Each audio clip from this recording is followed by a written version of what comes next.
Assalamualaikum warahmatullahi wabarakatuh. Perkenalkan, nama saya Miftahul Khofifah dari jurusan Tadris Biologi, Fakultas Tarbiyah dan Ilmu Keguruan IAIN Tulungagung. Di sini saya akan melanjutkan penjelasan tentang materi sistem gerak, materi pembelajaran kelas 11. Sebelum masuk pada materi, saya akan membacakan dulu kompetensi dasar pada materi yang akan saya jelaskan.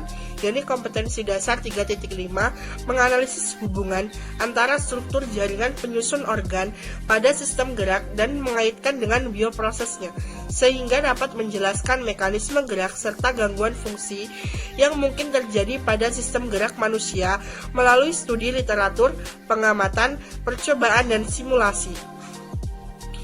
Untuk tujuan pembelajaran yang akan dicapai pada materi ini, yang pertama yakni setelah mempelajari materi sistem gerak, siswa mampu menyebutkan ciri-ciri otot dengan baik. Yang kedua, setelah mempelajari materi sistem gerak, siswa mampu menjelaskan struktur otot dengan tepat. Yang ketiga, setelah mempelajari materi sistem gerak, siswa mampu membedakan sifat gerakan otot dengan benar. Yang keempat, setelah mempelajari materi sistem gerak, siswa mampu menganalisis pengelompokan otot dengan baik. Yang kelima, setelah mempelajari materi sistem gerak, siswa mampu mengemukakan mekanisme kerja otot dengan tepat. Submateri yang akan kita pelajari pada pembelajaran kali ini ada 5, yakni ciri otot, struktur otot, sifat gerak otot, pengelompokan otot, dan mekanisme kerja otot. Yang pertama, otot. Otot merupakan bagian yang merupakan jaringan yang berbentuk daging yang bisa berkontraksi dan berelaksasi, yang menyebabkan adanya gerak pada manusia. Ada 3 ciri atau karakter dari otot, yaitu yang pertama, kontraktilitas atau yang berarti bisa memendek. Yang kedua, ekstensibilitas, yaitu yang dapat memanjang. Yang ketiga, elastisitas, artinya otot bisa kembali ke bentuk semula setelah memanjang maupun memendek. Dan yang keempat, eksitabilitas, yang berarti kemampuan otot dalam merespons stimulus yang diberikan oleh neuron motor. Yang selanjutnya, struktur otot.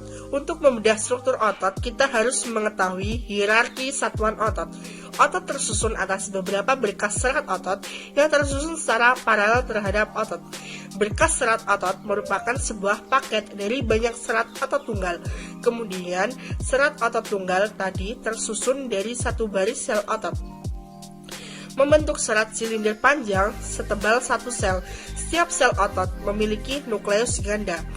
Pada setiap sel otot tadi terdapat berkas khusus untuk melaksanakan aktivitas kontraksi yang disebut miofibril.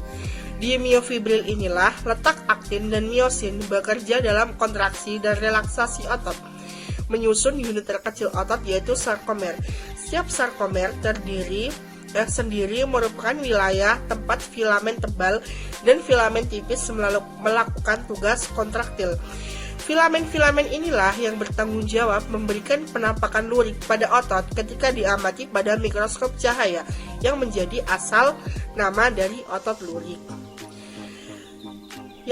Yang selanjutnya adalah sifat gerak otot. Sifat gerak otot ada 2, yakni gerak otot sinergis dan gerak otot antagonis. Gerak otot sinergis adalah 2 atau lebih otot yang bekerja sama dan mempunyai tujuan yang sama juga. Dan yang kedua, gerak otot antagonis, yakni merupakan pergerakan 2 otot atau lebih yang menghasilkan efek gerak pada tulang ke arah yang berlawanan. Yang selanjutnya adalah pengelompokan otot. Pengelompokan otot terdapat 3 jenis otot yang dibagi berdasarkan fungsi dan anatominya. Yang pertama yakni otot rangka atau otot lurik. Otot rangka adalah otot yang bekerja di bawah kendali saraf sadar atau saraf volunteer, atau juga disebut sebagai sistem saraf somatik. Otot rangka memiliki struktur panjang dengan lurik-lurik. Otot rangka terletak menempel di tulang sehingga fungsi utamanya adalah menggerakkan tulang. Seperti itu. Yang selanjutnya otot polos.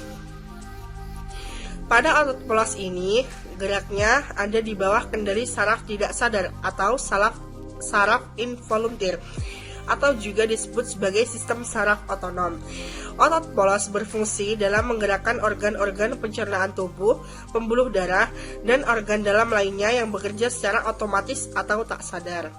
Bisa membedakan kan antara otot polos dan otot rangka. Jadi otot rangka itu bekerja di bawah kendali saraf sadar atau volunteer, dan otot polos itu bekerja di bawah kendali saraf tak sadar atau saraf involunteer. Perbedaannya, kalau otot rangka ketika kita menggerakkan, maka kita sadar menggerakkan tangan kita seperti itu. Contohnya, untuk otot polos ini kita tidak sadar karena seperti ketika kita mengunyah makanan, ketika kita memproses makanan di dalam tubuh, itu kita tidak sadar, namun otot-otot di dalam tubuh kita itu bekerja seperti itu. Yang selanjutnya adalah otot jantung. Otot jantung secara struktur mirip dengan otot lurik. Bedanya, otot jantung berfungsi untuk memompa darah ke seluruh tubuh dan ke paru-paru. Otot jantung bekerja secara tak sadar atau involunteer dan bekerja di bawah kendali sistem saraf tersendiri. Jantung memiliki nodus AV, atrioventrikular, dan SA, sinoatrial, yang menjadi pusat pacu jantung atau pacemaker. Nah, seperti itu. Nah, kalau otot jantung seperti itu, seperti otot polos yang bekerja di bawah saraf tak sadar, yang berfungsi untuk memompa darah ke seluruh tubuh dan ke paru-paru. Yang selanjutnya, mekanisme kerja otot pada manusia. Mekanisme kerja otot pada manusia, berikut beberapa tahapan mekanisme kerja otot antara lain. Ketika impuls saraf tiba di neuron muskular, maka akan terjadi pembebasan asetilkolin. Asetilkolin akan memicu depolarisasi sehingga menyebabkan pembebasan ion Ca2+ dan retikulum sarkoplasma. Saat ion Ca2+ meningkat, maka ion tersebut akan terikat pada troponin sehingga mengakibatkan perubahan pada struktur troponin. Perombakan ATP akan membebaskan energi yang menyebabkan miosin menarik aktin ke dalam dan juga melakukan pemendekan otot. Miosin akan terlepas dari aktin, kemudian jembatan aktomiosin akan terputus saat molekul ATP terikat pada kepala miosin. Proses kontraksi pada otot akan berlangsung selama ATP dan ion Ca2+ terdapat ATP dan proses kontraksi pada otot akan berlangsung selama terdapat ATP dan ion Ca2+. Ketika impuls terhenti, maka Ca2+ akan kembali ke retikulum sitoplasma. Nah, di atas pada mekanisme kerja otot pada manusia tadi dijelaskan aktin dan miosin kan. Nah, apa itu aktin dan miosin? Aktin adalah molekul protein kolektif di mana pita tipis terbentuk. Di sisi lain, miosin adalah kelompok protein yang membentuk pita-pita tebal.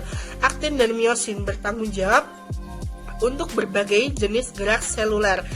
Dan yang paling mencolok adalah kontraksi otot yang memberikan model terbaik untuk memahami peran aktin dan miosin. Nah, terima kasih, sekian video materi video yang bisa saya sampaikan. Kurang lebihnya mohon maaf. Wassalamualaikum warahmatullahi wabarakatuh.